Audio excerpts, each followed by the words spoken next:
Lorsque nous affirmons que les pyramides ont été construites par les Égyptiens noirs et que beaucoup d'inventions que les usurpateurs se sont frauduleusement appropriées sont d'origine afro-égyptienne, les néocolonialistes en perte de vitesse prétendent que ces réalisations appartiennent à un passé et que les Noirs ne seraient que des dormeurs d'esprit profitant des œuvres des autres.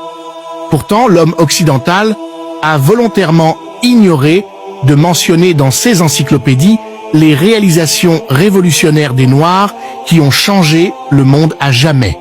Dans cette vidéo, nous nous proposons de faire une liste non exhaustive d'esprits brillants des Noirs qui ont permis au monde de franchir un pas important dont l'école coloniale ne pourra jamais t'enseigner. 1. Lewis Latimer, l'homme qui a permis au monde d'être éclairé en proposant l'usage du filament de carbone dans l'ampoule CE qui a prolongé sa durée de vie, qui était juste de 30 heures. Il a été à la base de l'électrification de Philadelphie et Montréal. 2.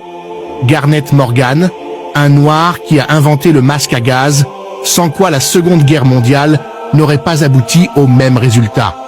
Il a aidé à sauver des vies. Il a aussi inventé les feux de signalisation. Cet homme vous a permis de contrôler le trafic routier. 3. Alexander Miles, il a inventé l'ascenseur. Vous insultez les Noirs, mais travaillez au 10e étage en y accédant grâce au génie d'un homme noir. 4. John Stannard, qui a inventé le réfrigérateur. 5. John Smith a inventé les freins de voiture. 6. Lee Burridge et Newman ont créé la machine à écrire. 7. Cheikh Anta Diop a créé le dosage de la mélamine à partir de la peau. 8. William Woods a créé l'émetteur téléphonique, le four chaudière à vapeur, le système de télégraphie à induction, l'antenne parabolique et plein d'autres inventions. 9. William Purvis a inventé le stylo à encre. 10. Powell Johnson a inventé les lunettes de protection. 11. Jane Cook Wright, le premier à faire usage de la chimiothérapie contre le cancer. 12.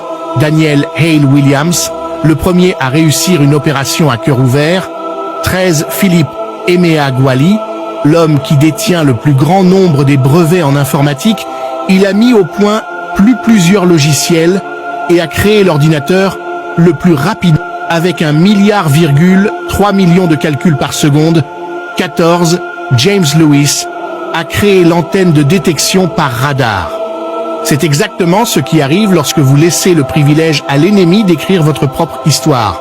Certains autres cerveaux africains se sont vus refuser des brevets juste parce que le néocolonialiste n'a pas digéré que l'homme noir s'adjuge le privilège d'avoir changé le monde.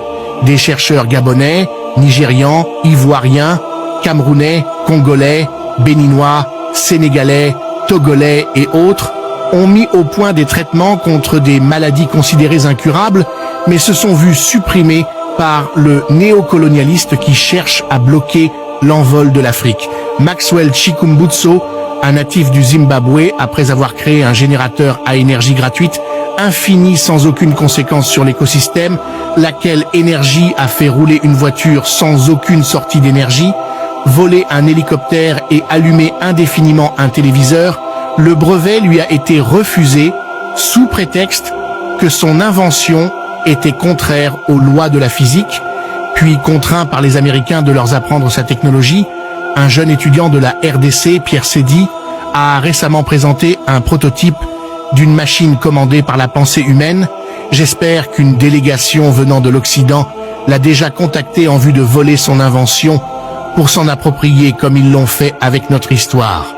Ainsi, nous constatons qu'à chaque fois qu'un Noir sur le continent met en place une invention révolutionnaire, il est soit supprimé, soit contraint de quitter le continent pour aller leur apprendre sa technologie, puis, n'ayant plus besoin de lui, le tue, puis s'approprie de sa création.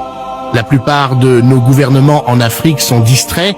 Au lieu de développer et protéger les potentialités que nous avons, ils se contentent d'aller déverser des millions à l'étranger. Pourtant, nous avons tout pour être une superpuissance comme l'ont été pendant des siècles nos ancêtres afro-égyptiens. Chers frères africains, Nous ne pouvons prétendre au développement sans recherche scientifique ni protection de nos cerveaux. Nos autorités doivent enfin se réveiller.